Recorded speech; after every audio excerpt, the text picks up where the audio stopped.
अस्सलाम वालेकुम स्टूडेंट, मैं हूं रफीक अब्बास खान। वेलकम टू हमेश गुल एकेडमी। हमारा आज का टॉपिक है interrogative pronoun and relative pronoun. Interrogative pronoun को जब हम सीखेंगे तो हमें रिलेटिव प्रोनाउन को याद करने की कोई जरूरत नहीं। इंटरोगेटिव प्रोनाउन और रिलेटिव प्रोनाउन दोनों सेम है। मतलब इंटरोगेटिव प्रोनाउन क्या है? Who, whom, whose, which and that, what। और यहां पर है who, whom, whose, which, what और इसके साथ साथ एक्स्ट्रा है that। ये that। और अक्सर हमारे टीचर्स होते हैं वो why, where, when and how ये भी इंटरोगेटिव प्रोनाउन में कराते हैं, लेकिन इंटरोगेटिव प्रोनाउन में बेसिकली ये है नहीं। असल में ये एडवर्ब है और ये adverb of place, reason, time, manner वगैरह बताते हैं। तो आज का टॉपिक हमारा जो इंटरोगेटिव प्रोनाउन है, तो मैं इंटरोगेटिव प्रोनाउन को कराऊंगा कि इंटरोगेटिव प्रोनाउन क्या होता है। इंटरोगेटिव प्रोनाउन जिससे हमारे क्वेश्चन बनते हैं। क्वेश्चन से पहले हमारे जो HW क्वेश्चन हम कहते हैं वो अक्सर इससे या तो इंटरोगेटिव प्रोनाउन से बनते हैं या इससे बनते हैं, एडवर्ब से बनते हैं। तो जब अब इंटरोगेटिव प्रोनाउन मैंने कराया तो इसमें हु, हुम, हु और हुम ये दोनों इंसानों के लिए हैं। इंसानों के लिए हु और हुम दोनों हम इंसानों के लिए यूज करते हैं। हु हम करते हैं मतलब जब हमें किसी सब्जेक्ट के बारे में, डूअर के बारे में हमें इंफॉर्मेशन चाहिए हो तो हम हु से करेंगे, और जब हमें ऑब्जेक्ट के बारे में इंफॉर्मेशन चाहिए हो तो हम हुम से करेंगे। समझ आइए यहां तक।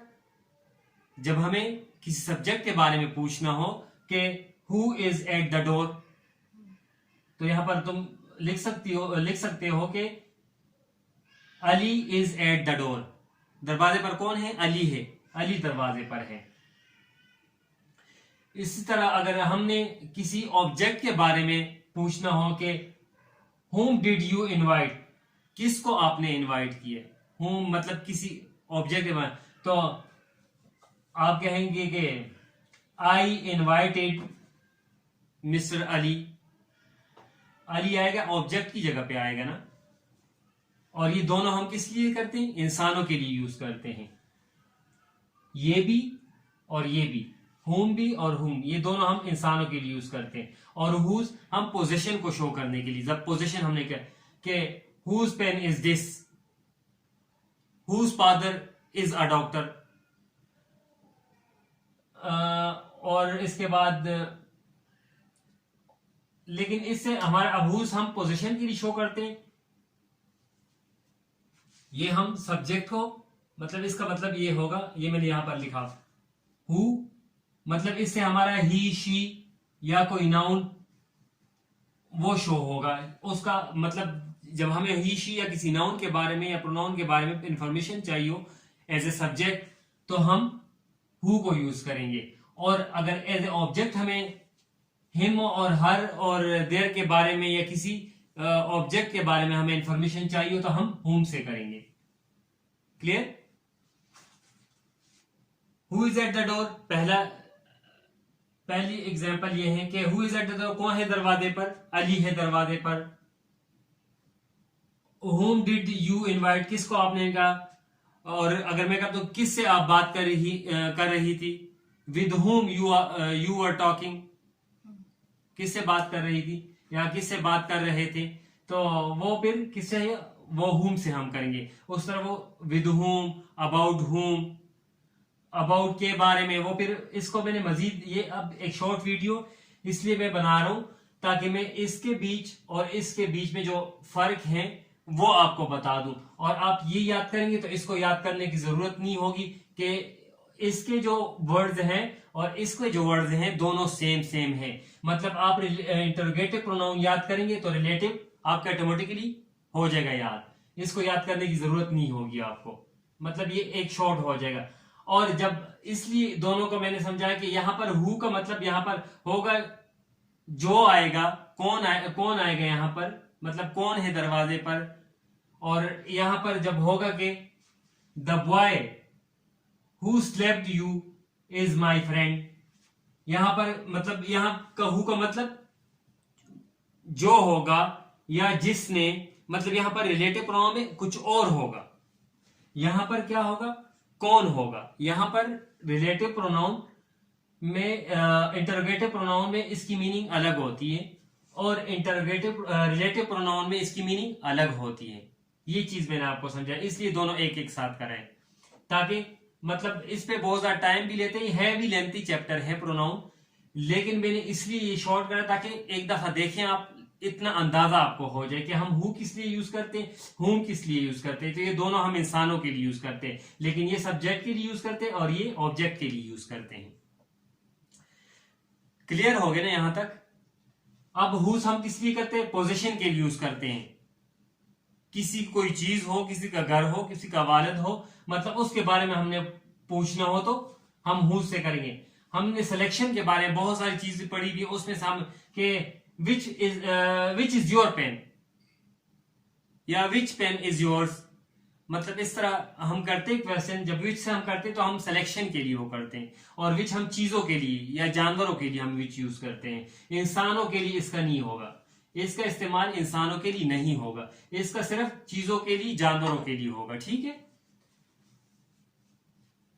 हमारे पास आखिरी है व्हाट।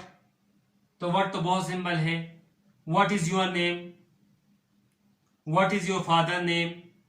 जब हमें यहां पर इसका मतलब होता है क्या, लेकिन यही वर्ड हम यहां पर यूज करेंगे तो इसकी मीनिंग चेंज हो जाती है। इसका फिर वर्ड का मतलब भी जो हो जाएगा, वर्ड का मतलब क्या नहीं रहेगा। मतलब हमारे अब तक हमने मतलब वर्ड मीनिंग हमें आ गई कि वर्ड का मतलब क्या, लेकिन वर्ड का मतलब हर जगह नहीं होता क्या। अगर रिलेटिव प्रोनाउन में हम यूज करेंगे उसको तो उसका मतलब जो आएगा। जिस तरह हम कहेंगे I do what I like, मैं वही करता हूं जो मुझे पसंद होता। ठीक है। और यहां पर इसका है व्हाट इज योर नेम, क्या है आपका नाम क्या है आपका। तो यहां पर हम क्या से वो करते हैं, जब हम क्वेश्चन करते हैं तो क्या से करते हैं। तो इंटरोगेटिव प्रोनाउन और रिलेटिव प्रोनाउन में इन अल्फाज के जो असल मतलब मेरा है कि इनकी मीनिंग भी जब हम ट्रांसलेशन कर रहे होते हैं, जिस वक्त उर्दू टू इंग्लिश या इंग्लिश टू उर्दू, तो उस वक्त हम थोड़ा सा प्रॉब्लम कर जाते हैं कि हम इसकी जो एक्चुअल हम एक उसके लकीर फकीर होते हैं, हम उसी को बस मतलब हु का मतलब कौन, तो हर जगह इसका मतलब कौन नहीं होता। ठीक है। और हर जगह पर इसका मतलब क्या नहीं होता, व्हाट का मतलब क्या नहीं होता। इसका भी सम टाइम जो का मतलब होता है, व्हाट का मतलब भी जो निकलता है। तो यहां तक क्लियर है ना। अब मैं आपको कराता हूं रिलेटिव प्रोनाउन। रिलेटिव प्रोनाउन जिस तरह मैंने पहले में बताया कि रिलेटिव प्रोनाउन भी वही है जो इंटरोगेटिव प्रोनाउन है। Who, whom, whose, which, what and that वही है। जब हमने सब्जेक्ट के बारे में इंफॉर्मेशन लेनी हो तो हम हु से करेंगे, जब ऑब्जेक्ट के बारे में हमें इंफॉर्मेशन लेनी हो तो हम हुम से करेंगे, पोजीशन के बारे में पूछना हो तो हम हुज से करेंगे, और किसी जानवर के बारे में या किसी चीज के बारे में हम मजीद इंफॉर्मेशन लेंगे तो वो विच से करेंगे। और व्हाट का इसका कोई वो नहीं होता, मतलब एंटीसीडेंट, ये एंटीसीडेंट लेता है इंसानों को, इसका एंटीसीडेंट इंसान होते हैं ये। और जो व्हाट है ना, व्हाट इसका कोई एंटीसीडेंट नहीं होता, इसका कोई रिश्तेदार नहीं होता। इसके रिश्ते होते हैं, इसका भी रिश्ता, इसका रिश्ता इंसानों से होता है, इसका पोजीशन से है, उसका जानवरों से है, लेकिन इसका कोई रिश्तेदार नहीं है, इसका कोई रिश्ता नहीं है, कोई एंटीसीडेंट इसको नहीं लगता। और इसके एंटीसीडेंट ही बहुत है, ये बहुत पेचीदा है, ये बहुत शरारती है। दैट इसके तीन रिश्तेदार है, तीन जगहों पे, मतलब सॉरी 2 एंटीसीडेंट लेता, मतलब या और इसके ये बहुत ज्यादा पेचीदा है। या तो ये जानवर और इंसान, इसके दोनों जहां पर दोनों आ जाए तो वहां पर हम दैट लगाएंगे। जिस तरह मेरे एग्जाम्पल में यहां पर लिखा हुआ the boy and his dog, तो द बॉय भी, इंसान भी आ गया और जानवर भी आ गया, फिर वहां पर हम क्या लगाएंगे, दैट लगाएंगे। फिर वहां पर हम हु नहीं लगा सकते, हुम नहीं लगा सकते, हुज नहीं लगा सकते, विच नहीं लगा सकते, हम लगाएंगे दैट लगाएंगे। फिर दैट से, क्योंकि यहां पर इंसान भी हमारे पास आया और हमारे पास जानवर भी है। जब दोनों हो, यहां पर इंसान हो और उसकी बुक भी हो, मतलब कोई चीज हो उसकी, तब भी हम दैट से करेंगे। ठीक है, तो ये दैट वाले पे आता हूं। पहले मैं इसके वो करा दूं। हु का क्या है? जब हु का हमें सब्जेक्ट के बारे में इंफॉर्मेशन लेनी हो तो हम हु से करेंगे। The boy who slept you, the boy who slept you is my friend. The boy, उस बॉय ने क्या काम किया? स्लेपिंग का काम किया, उसने मारने का काम किया। जिसने तुम्हें मारा, जिसका तुम ऑब्जेक्ट बने हो, तो वो मेरा दोस्त है। ये एडिशनल इंफॉर्मेशन देता है। और मजे की बात यह है, जब आपको ये रिलेटिव प्रोनाउन याद हो गया, मतलब समझ लें तो आपका रिलेटिव क्लोज भी हो गया, आपका एडजेक्टिव क्लोज भी हो गया। एडजेक्टिव क्लोज भी हम ऐसे ही लिखते हैं। एडजेक्टिव क्लोज का क्या होता है? वो भी मजीद इंफॉर्मेशन देता है। किसके बारे में? सब्जेक्ट के बारे में, कि सब्जेक्ट। तो ये हमारे पास मजीद हमारी दो चीजें क्लियर हो जाती है इससे, relative pronoun, relative clause and adjective clause, दोनों हमारे क्लियर हो जाते हैं इससे। तो ये चैप्टर बहुत इंपॉर्टेंट है। प्रोनाउन को समझेंगे तो आगे आपको आसानी है। अगर प्रोनाउन को आप नहीं समझेंगे तो आगे बहुत मुश्किल है।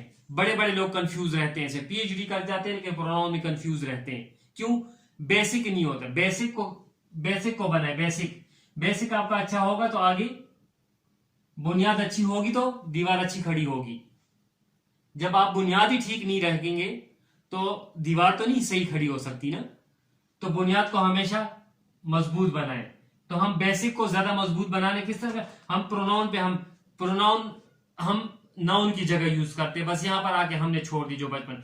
अगर उसकी डिटेल के बारे में हम नहीं समझेंगे तो आगे जाके हमारे लिए प्रॉब्लम होगी। तो the boy who slapped you, लड़का जिसने तुम्हें मारा, जिसके ऑब्जेक्ट तुम बने हो। ये एक्शन किसने किया? हु ने किया। ये हु इस बॉय के लिए, यू जो तुम्हें मारा इज माई फ्रेंड। मतलब ये इस तरह है कि द बॉय, अब ये the boy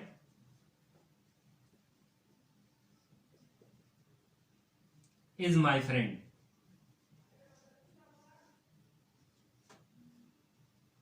the boy is my friend. लेकिन इसके बीच में हम यहां पर लगा देते हैं एक रिलेटिव प्रोनाउन लगा देते हैं, मतलब जिसे एडजेक्टिव क्लॉज भी कह सकते हैं, रिलेटिव क्लॉज भी कह सकते हैं, जो इस बॉय के बारे में। अब इससे इतना क्लियर नहीं हो रहा ना, इतना वो नहीं है। लेकिन जब इसके बारे में मजीद है, कौन सा लड़का जिसने तुम्हें मारा था वो मेरा दोस्त है। तो जिसने तुम्हें मारा था वो मेरा दोस्त है। तो ये हु ने हमें किसके बारे में इंफॉर्मेशन दे दी? सब्जेक्ट के बारे में इंफॉर्मेशन दे दी। इसने हमें सब्जेक्ट के बारे में, जिसने मारने का काम किया था, एक्शन जिसने किया था। जो एक्शन करता है वो क्या होता है? वो सब्जेक्ट होता है। ठीक है। और जिस पे सब्जेक्ट और ऑब्जेक्ट के बारे में यही है, सब्जेक्ट डूअर होता और ऑब्जेक्ट रिसीवर होता है। जिस पे काम हो जाए वो, मतलब जो काम करे वो सब्जेक्ट होता, और जिस पे काम हो जाए, जो रिसीव करे, मतलब मेरे हाथ ने क्या किया? एक्शन किया। मेरे हाथ ने मुझे थप्पड़ मारा। ठीक है, तकलीफ मेरे चेहरे को हुई ना, तो हाथ ने कौन सा एक्शन किया? मारने का काम किया। रिसीव किसने किया? मेरे चेहरे ने किया। मतलब डूअर और रिसीवर का ये है बीच में कि डूअर कौन सा था? हु, जिसके बारे में इंफॉर्मेशन हमें दे, और रिसीवर के बारे में हुम हमें इंफॉर्मेशन देता। अब यहां पर ये दोनों, मैंने इसको ये भी किया कि the boy whom you slept is my friend. The boy जिसको तुमने मारा। अब इधर पर बॉय ने एक्शन किया, तुमने रिसीव किया। यहां पर तुमने कोई एक्शन किया और बॉय ने रिसीव किया, इस बॉय ने रिसीव किया। तो ये मतलब हिम ने रिसीव किया। यहां पर हिम है मतलब कि जिसने रिसीव किया, जिसको, मतलब यहां पर इसका मतलब जिसको आ रहा। यहां पर इसका मतलब था, क्या था? किसको। whom did you invite, किसको तुमने इनवाइट किया। यहां पर किसको मतलब आता है, यहां पर किसको। और यहां पर क्या मतलब आता है? जिसको। इसके बीच में मतलब ये मीनिंग चेंज कर जाता है, टोटली मीनिंग चेंज। जब आप इंटरोगेटिव प्रोनाउन करते हैं तो उसमें मतलब अलग होता है, जब आप रिलेटिव प्रोनाउन में आता है उस अल्फाज वही होते हैं लेकिन उनके मतलब अलग होते हैं। तो इस चीज को मैंने दोनों एक साथ इसलिए करा है ताकि आप लोगों को समझ आ जाए। तो क्या मतलब है यहां पर इसका, किसको, यहां पर इसका क्या मतलब है, जिसको, जिसको तुमने मारा, तो इसने रिसीव किया यहां पर, ठीक है। जिसको तुमने इनवाइट किया, किसको तुमने इनवाइट किया, हम ऑब्जेक्ट के बारे में पूछ रहे हैं यहां पर। यहां भी काम, जो एक्शन होगा, जो मतलब इंफॉर्मेशन, यहां पर भी ये ऑब्जेक्ट के बारे में देगा और यहां पर भी ये ऑब्जेक्ट के बारे में इंफॉर्मेशन है, और हु यहां भी सब्जेक्ट के बारे में इंफॉर्मेशन देगा और यहां भी ये सब्जेक्ट के बारे में इंफॉर्मेशन देगा, लेकिन सिर्फ मीनिंग चेंज है, मतलब उसका चेंज होता है। तो यहां ये दोनों क्लियर हो गए। ये हमें सब्जेक्ट के बारे में इंफॉर्मेशन देता है और ये हमें ऑब्जेक्ट के बारे में इंफॉर्मेशन देता है। क्लियर। अब द थर्ड वन है हमारे पास हुज। हुज क्या करता, पोजेशन के बारे में बताता। अब यहां पर द बॉय हुज फादर, जिसका वालिद। अब यहां पर इसका मतलब यहां पर है किसका। हुज पेन इज दिस, किसका है, यहां पर इसका मतलब है किसका। और द बॉय हुज फादर, यहां पर इसका मतलब है जिसका। समझ आ रही। यहां पर इसका मतलब किसका होगा, यहां पर इसका मतलब हो जाए जिसका। तो मतलब वर्ड्स वही है, अल्फाज वही हु हुम है और हुज है, लेकिन यहां पर रिलेटिव प्रोनाउन में इसकी मीनिंग चेंज होती, इसका मतलब अलग निकलता, यहां पर सेंस अलग निकलता।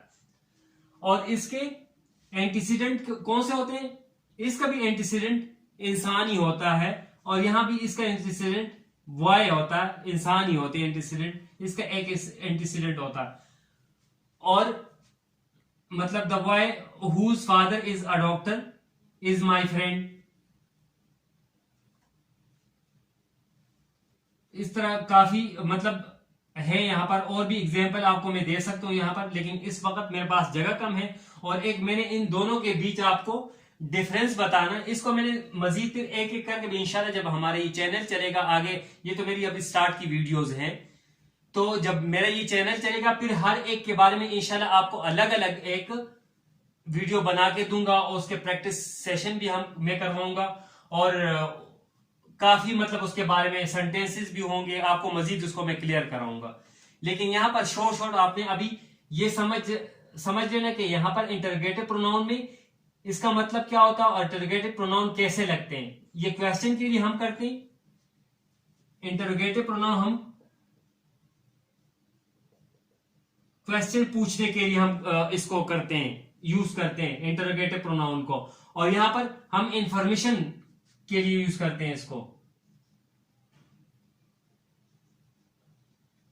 इसको इंफॉर्मेशन के लिए हम यूज करते हैं। मतलब जब हमें सब्जेक्ट के बारे में मजीद इंफॉर्मेशन चाहिए हो तो हम इस रिलेटिव प्रोनाउन, रिलेटिव का मतलब क्या है, मजीद इंफॉर्मेशन देना अपने इन एंटीसीडेंट के बारे में। जो एंटीसीडेंट होते हैं इनके बारे में मजीद इंफॉर्मेशन देना इनका काम होता है, रिलेटिव प्रोनाउन का काम होता है। और आपको एंटीसीडेंट के बारे में मैंने समझा दी कि इसका एंटीसीडेंट क्या होता है, इंसान होता है, इसका भी एंटीसीडेंट इंसान होता है। और इसका बी और विच का किसी चीज के बारे में, इसका रिश्ता किसी चीज से होता है, इसके रिश्तेदार चीजें हैं, जानवर हैं। अब द बुक, अब बुक के बारे में मुझे मजीद इंफॉर्मेशन चाहिए। The book which is on the table is mine.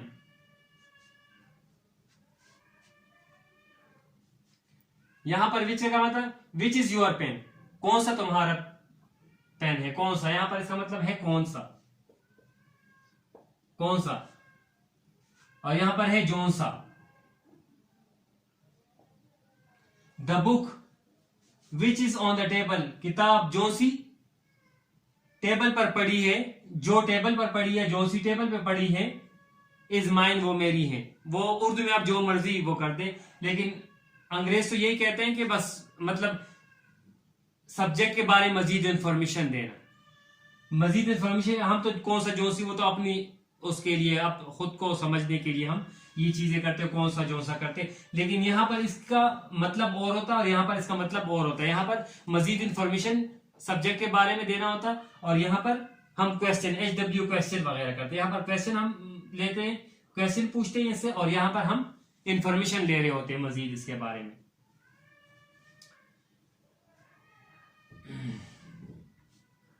अब यहाँ पर वट का मैंने जैसे आपको पहले बता दिया, वट का कोई एंटीसीडेंट नहीं होता।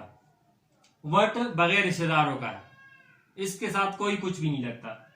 जिस तरह मैं कहता हूं I like what I do, जिस तरह मैंने पहले आपको एग्जांपल दी, यहां पर मैंने what you think you can, जो तुम सोचते हो वो तुम कर सकते हो, जो हम सोचते हो वो हम कर भी सकते हैं, मतलब उस तरह।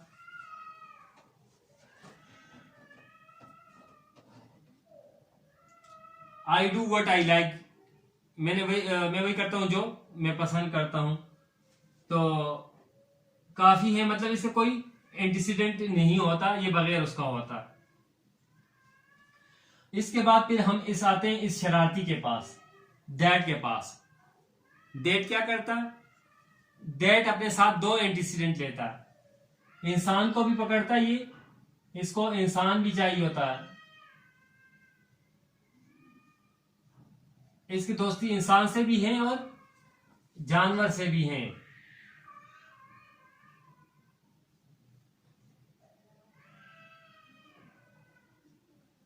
इंसान और जानवर दोनों एक साथ आ जाए तो फिर उसके लिए हम क्या करेंगे? दैट लगाएंगे। समझ आई यहां पर कि the boy and his dog that I सा यस्टरडे, जिसको मैंने देखा था, वर किल्ड, मारे गए, दोनों को मारा गया, जिसको हमने या जिसको मैंने यस्टरडे देखा, या वी सा या आई सा, तो मारे गए दोनों। यहां पर दोनों के लिए हम, जब यहां पर इंसान भी आ जाए, यहां पर कोई चीज उसके साथ आ जाए और दोनों आ जाए, तो फिर उसके लिए हम यहां पर दैट लगाएंगे। ये दो एंटीसीडेंट लेता है यहां पर इंसानों और जानवरों के सेंस में। फिर अगर उसके बाद में आता है ये दैट है, ये और भी चीजें अपने साथ लेता है, ये सुपरलेटिव डिग्री अपने साथ लेता है। जिस तरह मैं यहां पर एग्जांपल आपको दी, the most beautiful girl that lives in Mardan is my sister, के कौन सी जो खूबसूरत लड़ी, मोस्ट हो गया, जितने भी हमारे पास वो है, मतलब सुपरलेटिव डिग्री के जितने भी हमारे पास, बेस्ट हो गया, जो भी हो गया, बस सुपरलेटिव डिग्री के बारे में जब मैं एडजेक्टिव आपको कराऊंगा सुपरलेटिव डिग्री के बारे में समझाऊं। वैसे डिग्री तकरीबन स्टूडेंट को पता, हर एक स्टूडेंट को पता है कि comparative degree, positive degree and superlative degree, इसके बारे में हर एक स्टूडेंट को तकरीबन पता है। लेकिन सुपरलेटिव डिग्री जब भी आ जाए किसी सेंटेंस में और उसके बाद आपने रिलेटिव प्रोनाउन लगाना, तो आप हु नहीं लगा सकते, हुज नहीं लगा सकते, हुम नहीं लगा सकते, विच नहीं लगा सकते, व्हाट नहीं लगा सकते, ओनली वन, दैट, आप इसको सिर्फ लगा सकते और किसी को आप नहीं लगा सकते। तो the most beautiful girl that lives in Mardan is my sister, मैंने एक एग्जांपल दी ये खुद से। तो ये इसके बारे में, मतलब हमें यहां पर सुपरलेटिव डिग्री यूज की, तो हमें इसलिए दैट यहां पर। अब यहां पर हमारे पास एक बहुत मशहूर कहावत भी है, all that glitters is not gold, हर चमकती चीज सोना नहीं है, सोना नहीं होती। मतलब तो ऑल आ जाए, सेम आ जाए, लिटल आ जाए, एनीथिंग आ जाए, समथिंग आ जाए, एनी वन आ जाए, और उसके बाद अगर आपने लगाना हो तो आप रिलेटिव प्रोनाउन में से दैट को चूज करेंगे, इसका इंतखाब होगा, आप किसी और रिलेटिव प्रोनाउन को नहीं लिख सकते। तो ये थी आज की वीडियो। तो अगर आपको ये मेरा आज का टॉपिक आपको पसंद आए तो इसको लाइक करें, शेयर करें और दोस्तों के साथ भी इसको शेयर करें, ताकि हर किसी को इससे फायदा हो।